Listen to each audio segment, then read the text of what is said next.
안녕하세요. 감고사주 감사합니다. 고맙습니다. 사랑합니다. 축복합니다. 여러분이 고백하신 대로 되시기를 바랍니다. 오늘도 이 예배에 참석하신 여러분들과 또 영상으로 함께 하시는 우리 여러분들에게 하나님의 크신 은혜와 축복이 말씀으로 임하시기를 바랍니다. 많지는 않지만 한두 명, 또 어떤 때는 3명도 이 주일날 영상 예배 타지에서 우리 아름다운 교회 성도 말고 타지에서 이 예배에 동참하시는 분들 있습니다. 그래서 가끔 연락도 오고 리플도 달고 그래요. 그래서 너무 감사하고 그분들만을 위한 것이 아니라 여러분을 위해서 말씀을 더 열심히 준비하고 열심히 섬겨야 되겠다 하는 생각이 더 듭니다. 아멘. 네. 그럼에도 불구하고 로마서 100독 잘 하고 계시죠? 사순절 부활절 끝났다고 끝나는 게 아니고 계속 숙제를 드리겠습니다. 로마서 100독을 하시면서 분명히 하나님이 말씀하시는 것이 있을 겁니다. 그것을 이제 100독 하신 분들은 나름대로 느끼신 거를 간증문처럼 쓰셔서 제출하시면 선착순 10명, 3명 왔습니다. 한 분도 이렇게 써가지고 오셨는데 그분이 이따 내가 광고로 말씀을 드릴게요. 오해 없도록. 아무튼 아직도 남았으니까 여러분들 열심히 읽으셔서 또 상품 받는 것에 또 주인공이 되시기를 바랍니다. 오늘 말씀의 주제는 그래도 나는 죄인이 아닙니다. 다 같이 시작. 그래도 나는 죄인이 아닙니다. 가로 열고 물음표 가로 닫고. 지난번 설교 제목은 나는 죄인이 아닙니다 였습니다. 네, 오늘은 그 앞에다가 그래도를 붙였어요. 그래도 나는 죄인이 아닙니다. 이 말은 그래도 나는 죄인이라는 사실을 인정하고 싶지 않습니다 라는 말입니다. 그래도 나는 의인입니다 라고 말하고 싶은 겁니다. 그러나 사도 바울은 이 로마서 2장에서 다시 한번 인간이 죄인임을 계속 증명해 보이고 있습니다. 그래야 인간이 진짜 죄인인 것을 스스로 깨달아야 예수님이 정말 나의 죄를 용서해 주셨구나 하는 것을 확실히 알 수가 있고 거기에 진정한 감동이 있고 거기에 진정한 감사가 있기 때문입니다.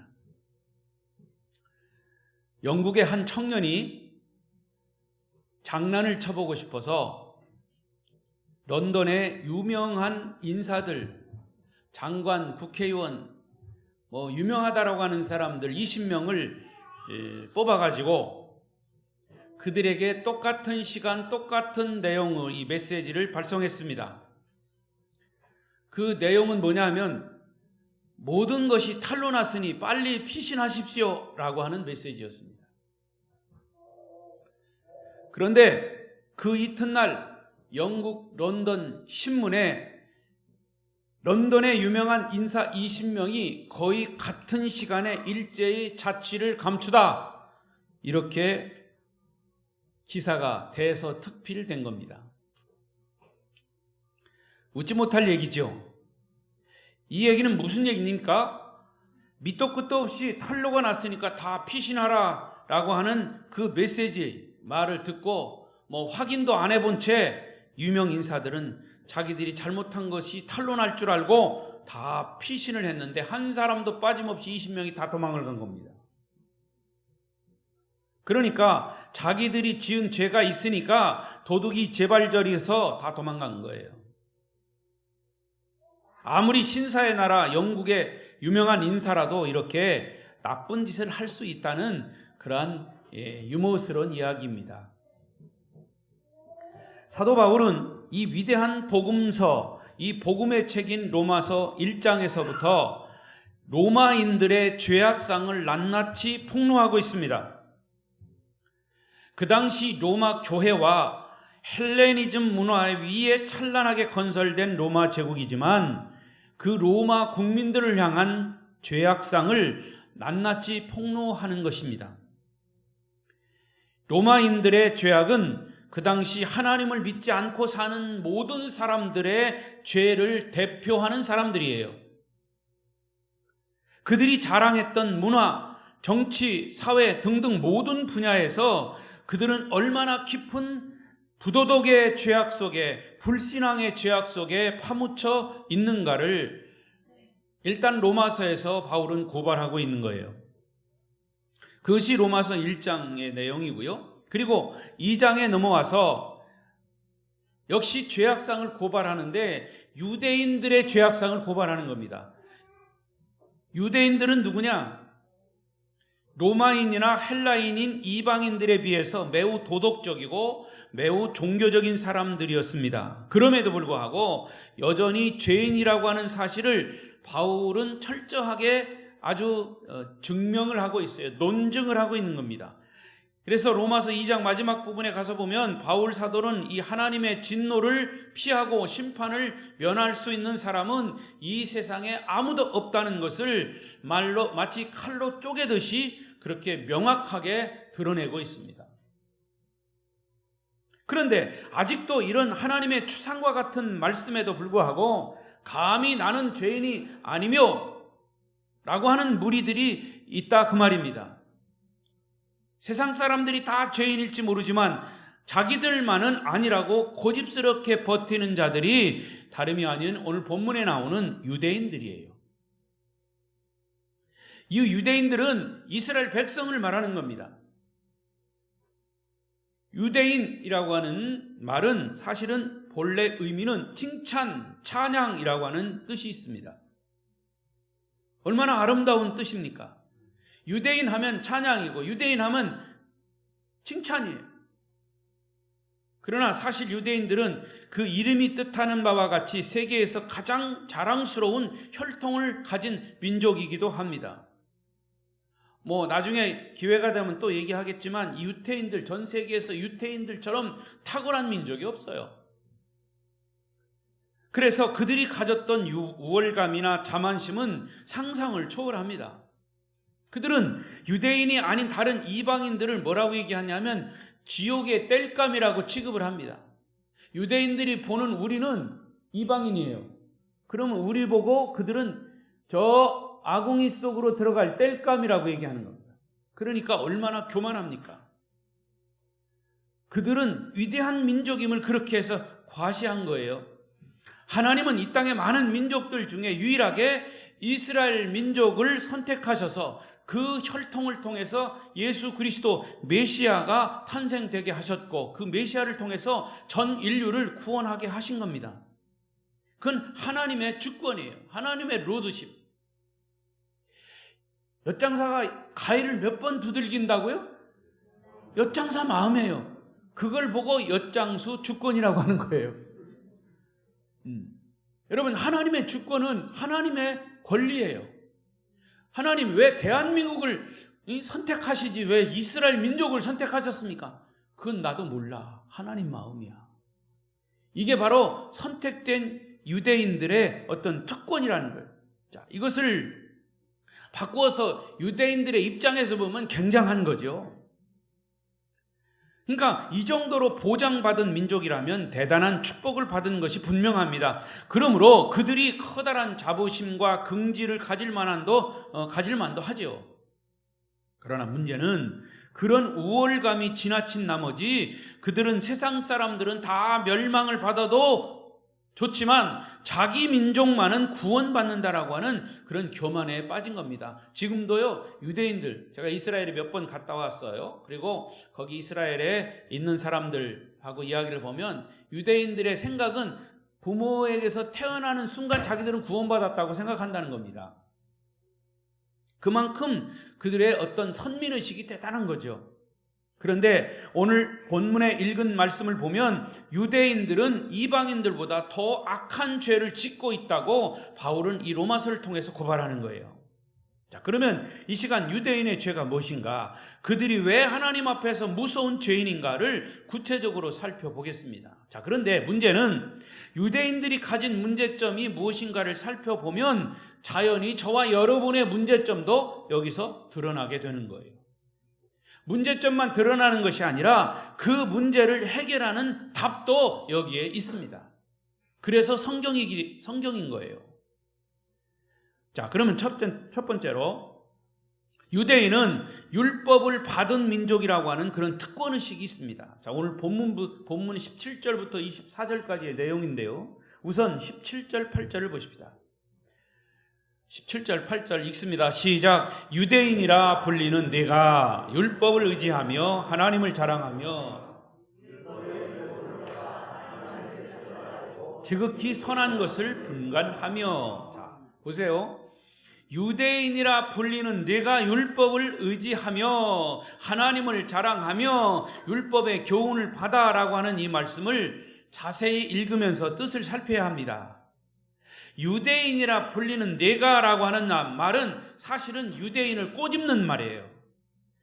유대인이라고 하나님의 선민이라고 우쭐대는 자네들 말이야, 이런 뜻이에요. 유대인이 가지고 있는 좋지 못한 어떤 특권의식을 지적하는 겁니다. 또 율법을 의지하여, 이 말은 너희들은 율법에 전적으로 의존하고 있다.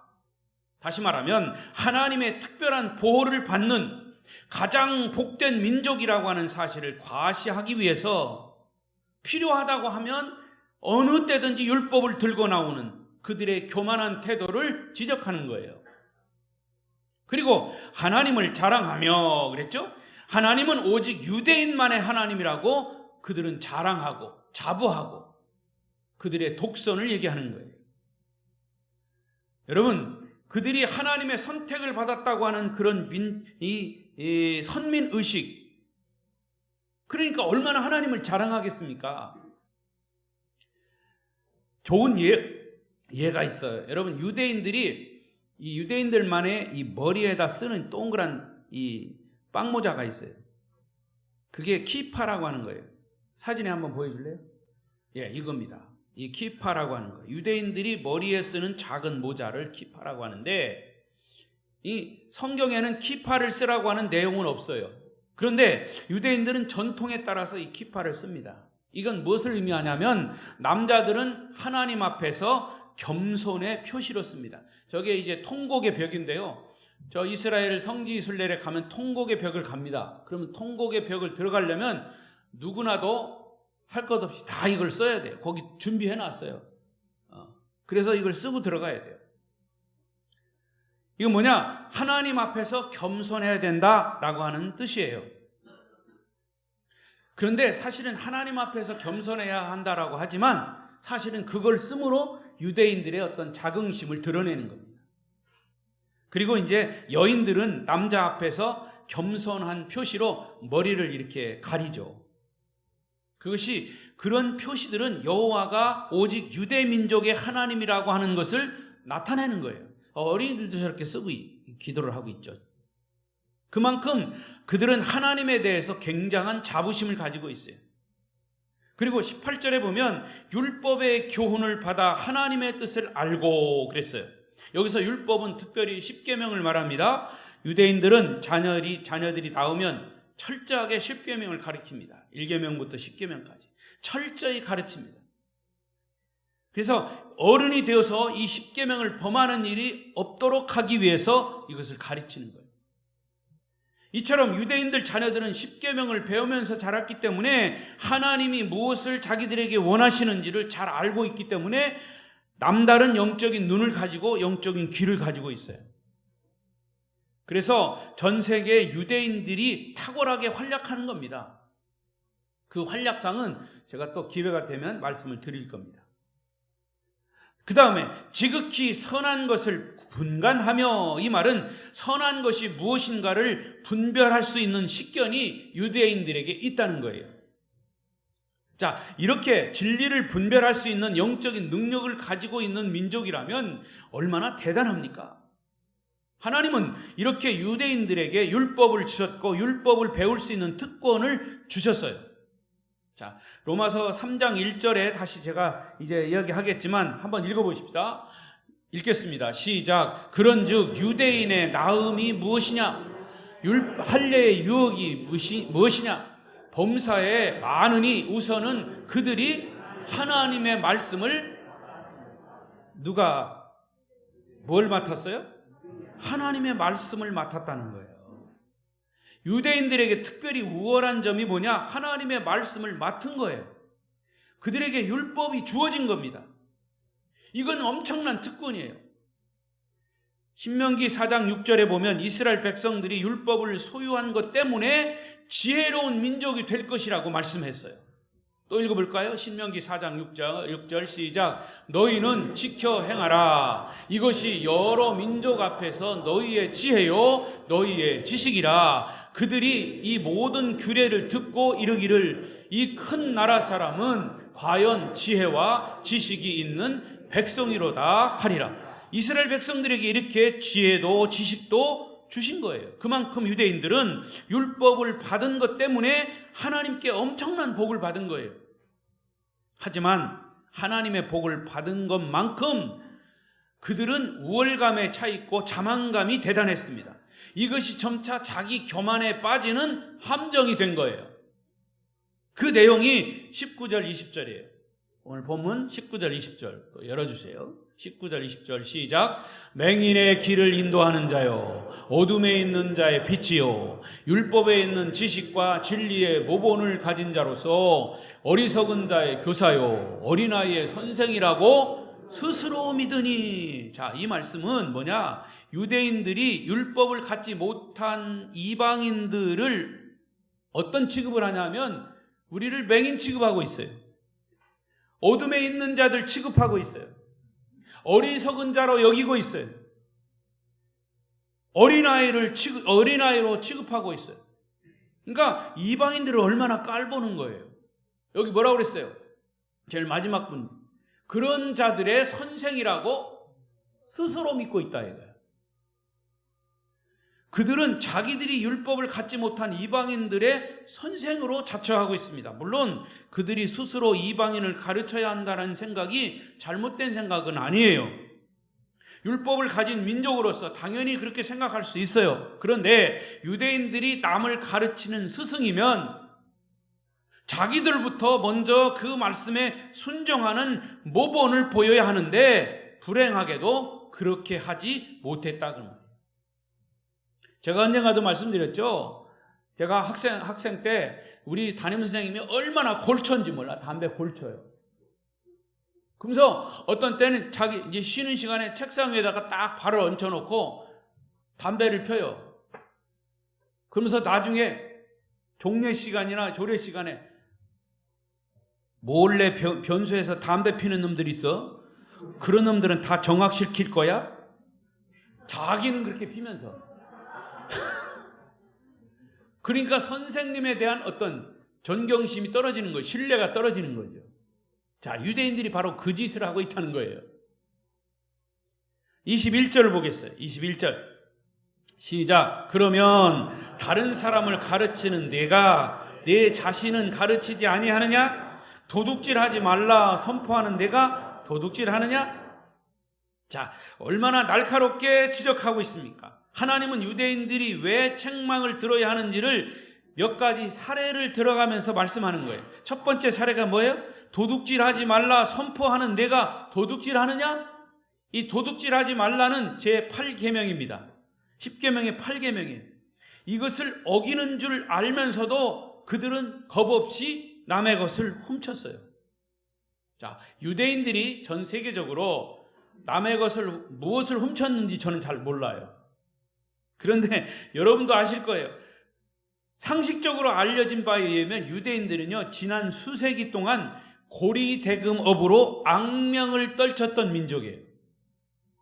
여러분, 고리대금업이 뭔지 아시죠? 돈 빌려주고 높은 이자를 받는 업이 고리대금이에요. 율법에는 돈을 빌려주고 이자를 받지 말라는 법이 있어요. 유대인들의 상술과 돈에 대한 욕심은 정말 타의 추종을 불허합니다. 셰익스피어의 베니스 상인의 그 소설책이 나와요. 그 베니스 상인에 나오는 샤일록 같은 인물이 아주 좋은 예입니다. 이 샤일록은 아주 고약한 고리대금업자예요.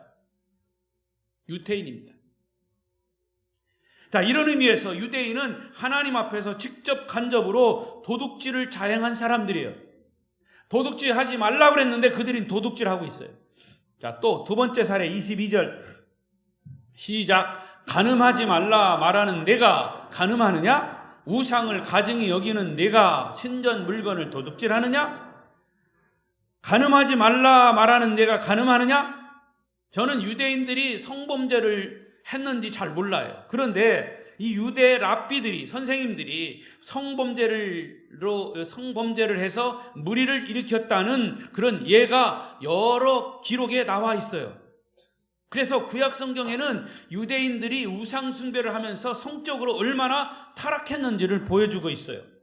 바꿔 말하면 간음죄는 제7계명에 해당되는 거예요. 간음하지 말라. 그런데 이 간음죄는 7계명을 범하는 것이라고 남을 가르치면서 그들은 은밀히 7계명을 어기고 있었다는 얘기예요. 이걸 지적하는 겁니다. 자, 세 번째 사례가 뭐예요? 저기 22절 뒤에도 있는 것처럼 우상을 가증히 여기는 내가 신전 물건을 도둑질하느냐? 인류 역사상 사실은 유대인들처럼 우상 숭배에 아주 탁월한 소질이 있는 사람들도 드물어요. 왜냐? 우리가 성경에 보듯이 평소에 하나님을 잘 섬기다가도 조금만 여유 있으면 곧바로 우상 쪽으로 눈을 돌리는 민족이에요. 우리가 잘 아는 바와 같이 유대 민족은 우상 숭배로 인해서 하나님께 무서운 형벌을 받은 민족. 대표적인 게 그들이 우상 숭배하다가 바벨론 포로로 잡혀갔어요.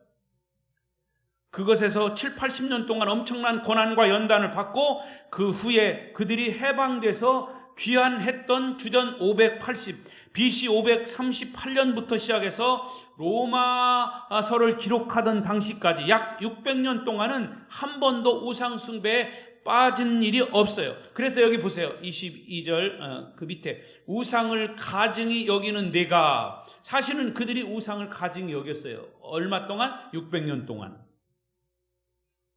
그런데 거기 뭐라고 그랬습니까? 가증히 여기는 내가 신전 물건을 도둑질하느냐? 그들은 겉과 속이 다른 이중적인 행동을 했어요. 우상 숭배는 하지 않았어, 600년 동안. 그렇지만 이방인들에게 뭘 팔았냐? 우상 숭배하는 재물을 팔았어. 그러니까 이건 우상 숭배한 것보다 더 나쁜 거지. 우상 숭배에 필요한 재물을 팔아서 돈벌이를 했다 그 말이에요. 차라리 몰라서 그랬다면 변명의 여지가 있었을 텐데 알면서 훔치고 알면서 남을 죄짓게 만들었으니까 그 죄를 피할 수 없다 그 말이에요. 그런데 여기 나오는 도둑질, 간음, 우상제물 훔쳐 팔아먹는 이런 것들은 유대인의 죄를 몇 가지 사례를 든 것에 지나지 않지 그 외에도 그들은 온갖 가증스러운 죄악을 다 진 겁니다. 그래서 결과적으로 어떻게 됐어요? 23절 4절 시작. 율법을 자랑하는 기록된 바와 같이 하나님의 이름이 너희 때문에 이방인 중에서 모독을 받는도다. 여러분, 그들의 언행을 보고 사람들은, 이방인들은 그들을 욕한다는 얘기죠. 욕 안 할 사람이 어디 있겠냐 이거죠. 그래서 사실은요, 유대인들이 이런저런 이유로 인해서 지금까지도 유대인들이 전 세계적으로 왕따를 당하고 있어요. 왕따를 당하고 있지만 반유대주의. 나치 히틀러에게 600만 명 학살당하고, 그 이전에 십자군 전쟁 때 유대인들이 나치 600만 명 학살당한 것보다 더 많은 유대인들이 학살당했어요. 지금도 반유대주의가 팽배하고 있어요. 여러분도 잘 모르겠지만 우리는 이스라엘하고 상관없잖아요. 여러분 상관없죠? 그러나 상관이 있어요. 우리는 예수 믿는 사람들이기 때문에 상관이 있어요. 그런데도 괜히 유대인들을 싫어하는 사람들 많아요. 이건 왜냐? 이런저런 이유로 인해서, 특히 유대 민족은 하나님의 선택받은 민족이라고 하는 거 하나 때문에 시기와 질투의 대상이에요. 근데 그들은 정말 하나님의 율법을 철저히 지키고 말씀을 따라 사니까 탁월한 지혜, 그래서 여러분 전 세계적으로 로벨 평화상을 제일 많이 받은 민족 중에 하나가 누구냐? 이스라엘이에요. 유태인들이에요. 자, 그런 얘기는 이제 차지하더라도, 근데 그들은 입만 열면 하나님, 입만 열면 율법이니 하고 이야기하지만, 그러나 사실은 겉과 속이 다르다 그 말이에요. 여러분, 예수 믿는 사람들의 언행을 조심해야 합니다. 왜? 입으로는 하나님을 믿는다고 하고서 교회 얘기를 하면서 행동이 욕먹을 짓을 하면 결국에는 하나님을 욕먹이는 거예요. 예수 믿는 우리는 하나님의 자존심이에요. 그런 의미에서 유대인들의 죄를 한마디로 말하면 종교적인 위선죄입니다. 종교적 위선죄. 시작. 종교적 위선죄. 그것이 우리의 죄가 될 수 있다 그 말이에요. 위선이라고 하는 뭐예요? 겉으로는 착한 척하고 실제 행동은 그렇지 않은, 그러니까 언행이 일치하지 않는 죄를 말하는 거예요. 입으로는 거룩한 말을 늘어놓지만 행동은 거룩하지 못한 것이죠. 요즘같이 악한 세상에서 도둑질하고 간음하고 우상숭배, 이건 흔히 볼 수 있는 죄예요. 우리들도 자칫 잘못하면 범할 수 있는 죄예요. 그런데 중요한 것은 동일한 죄라도 유대인들이 범할 때는 그 죄가 더 무서워요. 왜? 그들은 다 알고 있기 때문에. 이 법을 잘 지키지 않으면 너희들은 벌받아, 하나님 벌받아, 다 알고 있어요. 그런데도 죄를 짓는 거예요. 입으로는 거룩을 외치지만 행동은 가증스러운 짓을 함부로 한다면 그것은 하나님 앞에 무서운 죄라 그 말입니다. 그래서 이런 이중성을 꼬집어서 예수님이 이런 교훈을 하셨어요. 마태복음 23장 3절 시작. 그러므로 무엇이든지 그들이 말하는 바는 행하고 지키되 그들이 하는 행위는 본받지 말라. 그들은 말만 하고 행하지 아니하는, 유대인들을 얘기하는 거 예수님께서. 그들은 율법에 따라서 말은 잘한다. 그런데 그들이 말하는 거는 너희들이 잘 들어라. 그래, 그들이 말하는 것은 잘 너희들도 듣고 지켜라. 그런데 그들은 말만 하고 행동은 그렇게 하지 않는다. 겉과 속이 다른 행동 때문에 유대인의 죄가 더 큰 겁니다. 하나님을 욕되게 하는 거예요. 하나님을 모르는 이방인이 죄를 범하면 하나님께 욕이 돌아가지 않아. 그들은 하나님과 상관없으니까. 그러나 유대인이 죄를 지으면 결과적으로 하나님께 욕이 돌아간다는 거예요. 그래서 유대인의 죄가 크다는 거죠. 여러분, 저는 지금 유대인의 죄에 대해서 로마서를 말씀하고 있지만, 그러면 과연 이 유대인의 죄와 우리와 무슨 상관이 있냐고 말이에요. 있다고 말이에요. 있어요. 유대인들이 믿는 하나님을 우리도 믿고 있기 때문에, 유대인이 배우고 실천하고 있는 율법을 우리도 배우고 실천하고 있기 때문에, 그러므로 유대인의 문제는 바로 저와 여러분의 문제예요. 우리는 성경을 알고 거룩한 말을 많이 합니다. 그러나 나쁜 줄을 알면서도 죄를 범할 때가 있어요. 말과 행동이 일치하지 못할 때도 있어요. 예수 믿지 않는 사람들에게 하나님을 욕되게 하는 잘못을 범할 수 있는 가능성이 우리에게 있다 그 말이에요. 하나님께는 불신자의 범죄보다 신자의 죄가 더 크게 취급될 수 있다는 사실을 우리는 명심해야 합니다. 그래서 예수님의 엄숙한 경고의 말씀을 들어보십시오. 마태복음 7장 21절입니다. 시작. 나더러 주여 주여 하는 자마다 다 천국에 들어갈 것이 아니요 다만 하늘에 계신 내 아버지의 뜻대로 행하는 자라야 들어가리라. 아멘. 순종이 따르지 않는 믿음으로는 천국에 들어갈 수 없다는 주님의 말씀이에요.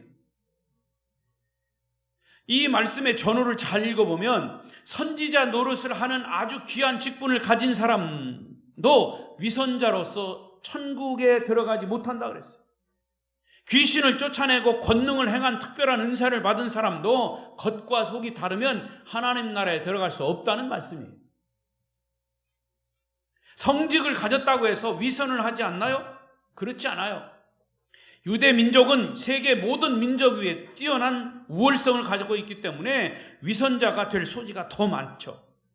이와 같이 우리도 교회 안에서 인정받는 직분을 가졌다고 하는 것 때문에 오히려 더 위선자가 될 수 있는 위험이 있다는 겁니다.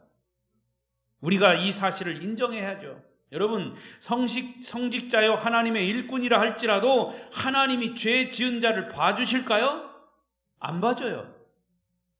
하나님의 진노와 심판은 예외가 없어요. 하나님의 죄가 드러난 자에게도 심판이 있고 죄를 숨긴 자에게도 심판이 있어요. 따라서 여러분, 종교인으로 교회 다니지 마시고 종교적인 틀을 가지고 교회에 다니면 결국에는 이 바리새인들이요 유대인이 될 수 있는 겁니다. 찬송하고 기도한다고 하나님이 죄 지은 사람을 봐주지 않아요. 예수 그리스도를 믿어야 합니다. 그를 구세주로 믿어야 합니다. 부활하신 주님을 믿어야 합니다. 그리스도로 말미암아 죄 씻음 받고 구원받은 자만이 하나님께 죄를 용서받을 수 있는 거지요. 교회는 누가 나온다고요? 죄인이 나오는 겁니다. 목욕탕에 요즘 못 가지만 목욕은 누가 해요? 더러운 사람이 하는 거예요. 나는 목사가 아니라 죄인입니다. 나는 은혜와 긍휼이 없으면 한순간도 살 수 없는 죄인이에요. 내가 하나님을 위해서 무엇을 했다고 하는 것이 중요하지 않아요. 그래서 이 고인이 되신 빌리그레암 목사님은 이런 말씀을 하셨어요. 내가 구원받은 것은 수십만 명 나로 인해서 주님 앞으로 인도했기 때문이 아니라 내가 죄인이기 때문에 구원받은 것이다. 빌리그레암 목사님은 세계적인 전도자였어요. 많은 사람들, 세계 많은 사람들을 주님께로 인도했지만 그가 그를 주님께로 인도했다고, 그 많은 사람들을 인도했다고 그가 구원받은 것이 아니라 그가 죄인임을 고백하고 예수 그리스도를 통해서 용서받은 것을 확신했기 때문에 구원받은 것이다, 그 말이에요. 할렐루야. 여러분이 교회에 얼마나 다녔느냐가 중요하지 않습니다. 여러분이 교회 예수를 믿느냐가 중요한 거예요. 아름다운 교회 교인이라고 안심하지 마십시오. 정말 예수님을 인격적으로 만난 것으로 구원이 확증되는 것입니다. 하나님의 말씀인 율법을 직접 받은 유대 민족이 죄를 이렇게 지적당한다면 우리의 죄야 말할 것도 없죠. 유대 민족이나 이방인은 우리나 똑같이 하나님 앞에서 죄인 것을 인정하고 예수 그리스도의 십자가 부활 복음 앞에 서는 것이 더 중요합니다. 그렇지 않으면 우리의 죄는 용서받지 못하고 지옥 형벌을 받을 것입니다. 자, 이제 크게 두 번째, 유대인은 종교적인 형식주의에 빠졌어요. 그것이 25절부터 29절까지. 이 말씀에는 유대인들이 끔찍하게 귀하게 여기는 할례 문제를 다루고 있어요. 잘 아시겠지만 할례라고 하는 것은 남자아이가 태어나면 8일 만에 생식기에 표피를 자르는 거예요. 그 의식이에요. 그래서 창세기 17장에서 하나님이 유대 민족의 조상인 아브라함과 약속을, 언약을 하시는 장면이에요. 그 언약의 핵심은 두 가지예요. 하나는 너는 열국의 아버지가 될 것이다 라고 하는 약속과, 또 하나는 나는 너와 내 후손의 하나님이 되리라 하는 약속이에요. 유대 민족이 선택받은 민족으로서 하나님은 유대 민족의 주권자가 되시고 보호자가 되시고 하나님이 너희들을 축복하는 축복자가 되신다는 그런 약속을 하신 거예요. 따라서 할례라고 하는 것은 하나님이 약속하신 축복을 받은 자격증과 같은 거예요. 증거예요. 그래서 유대인에게서 할례는 언약의 후손임을 증명하는 증표죠. 그래서 아브라함의 자손들은 태어나자마자 8일 만에 꼭 할례를 받았습니다. 그리고 언약에 동참할 수 있는 권리를 받았다는 점에서 할례를 굉장히 자랑스럽게 여긴 거예요.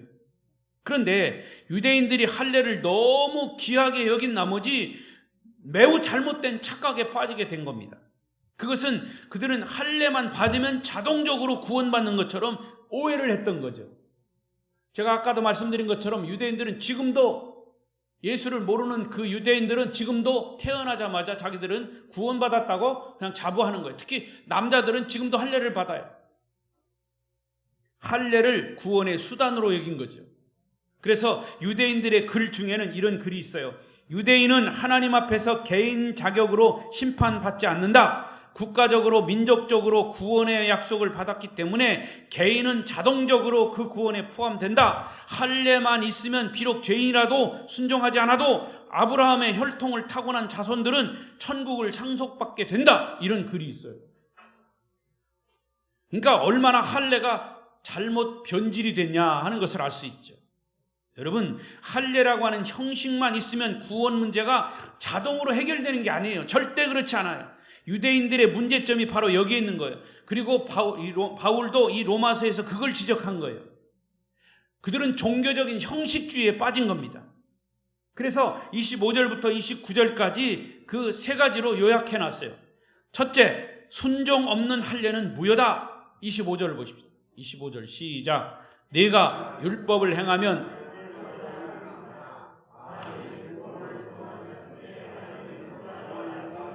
그렇죠. 아무리 할례를 자랑스럽게 여겨도 말씀에 순종하지 않으면 그 할례는 뭐라고요?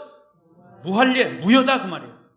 또 하나, 할례는 없더라도 순종이 유효다 그 말했어요. 26절 시작. 그런즉 무할례자가 율법의 규례를 지키면 그 무할례를 할례와 같이 여길 것이 아니냐. 할례를 받지 않은 사람이라도 하나님의 법에 순종하고 말씀대로 살면 오히려 그 사람은 할례 받은 사람보다 더 인정하시겠다는 말씀이에요. 여기 27절에는 또 시작. 또한 본래 무할례자가 율법을 온전히 지키면 율법 조문과 할례를 가지고 율법을 범하는 너를 정죄하지 아니하겠느냐. 여기 율법 조문이 나오죠. 이 율법 조문이 뭐냐? 글로 쓰여진 율법책, 율법과 할례가 있어도 순종하지 않는 유대인보다 율법책이 없고 할례가 없어도 순종하는 이방인이 하나님 보시기에는 의인이다, 그런 말이에요. 아멘. 그 다음에 또 하나, 세 번째, 진짜 할례는 몸에다 표시를 남기는 것이 아니고 성령으로 마음이 변화되는 것이 진짜 할례다 그랬어요. 29절 시작. 오직 이면적 유대인이 유대인이며 할례는 마음에 할진이 영에 있고 율법 조문에 있지 아니한 것이라. 그 칭찬이 사람에게서가 아니요 다만 하나님에게서니라. 할렐루야. 정확하게 얘기했어요. 이면적 유대인, 즉 영적으로 할례 받은 사람이 진짜 이면적 유대인이다. 진짜 유대인이지 몸의 할례를 받았다고 해서 진짜 유대인이 아니다라고 얘기하는 거예요. 그러므로 성령을 통해서 마음이 할례를 받아서 새 사람이 된 자라야 하나님께로부터 칭찬이 있다 그 말입니다. 몸에다가 할례 자국만 남겼다고 해서 하나님으로부터 인정받은 것은 아니에요. 여러분, 그렇지 않습니까? 할례 받은 사람이 하나님 말씀에 순종하지 않는 것은 지극히 모순이에요. 할례는 하나님의 언약에 동참하는 증표죠. 그 언약에서 하나님은 유대인이 주권자가 되겠다고 했죠. 그렇다면 할례 받은 사람은 당연히 하나님을 왕으로, 하나님을 주인으로 모셔야 합니다. 이것이 하나님 앞에 절대 복종을 서약하는 것과 다름이 없는 거죠. 그래서 갈라디아 5장 3절에 이런 말씀하셨어요. 시작. 내가 할례를 받는 각 사람에게 다시 증언하노니 그는 율법 전체를 행할 의무를 가진 자라.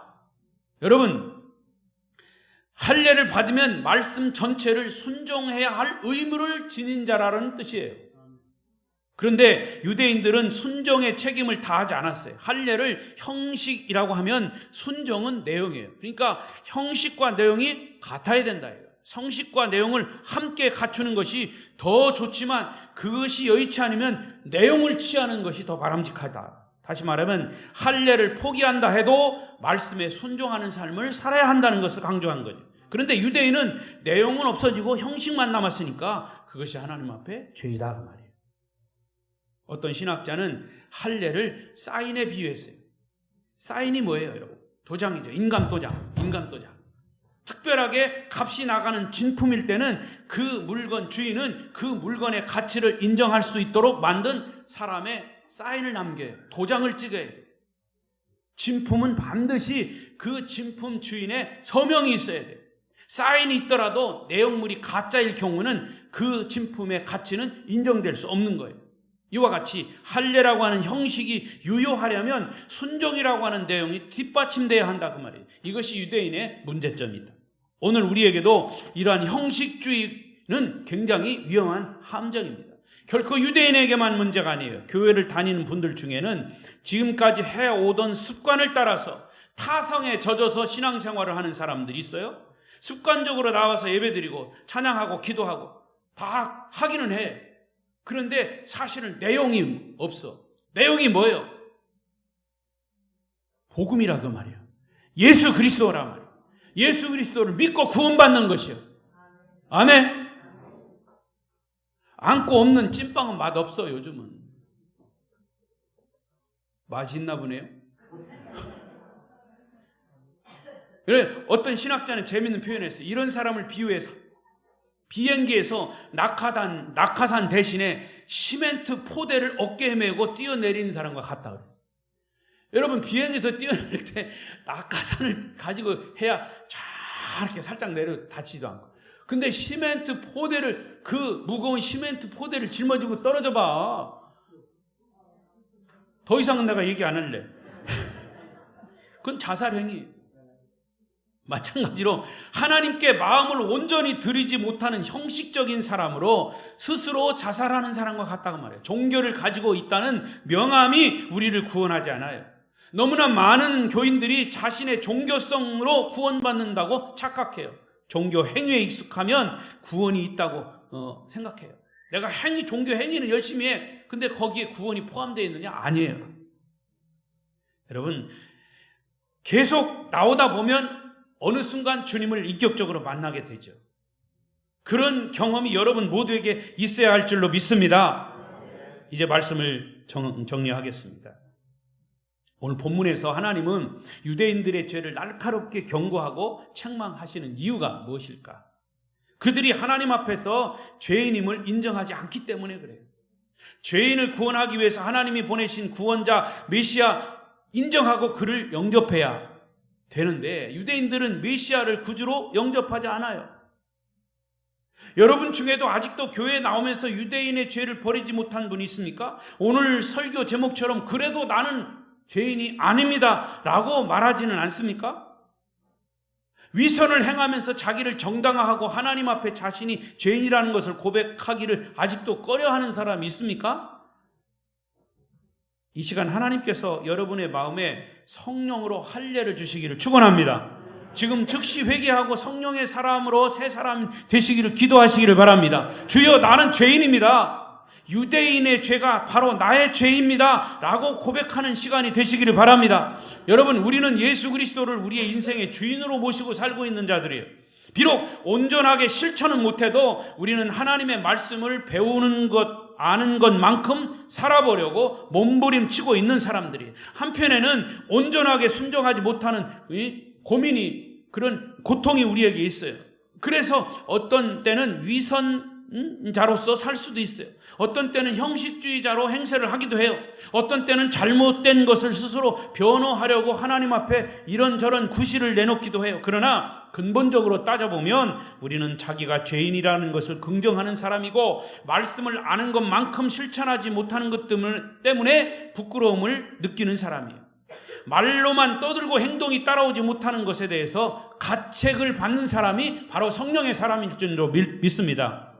하나님께서 이와 같은 은혜를 주신 것에 감사하시기를 바랍니다. 우리는 유대인과 같은 사람이 되어서는 안 되지요.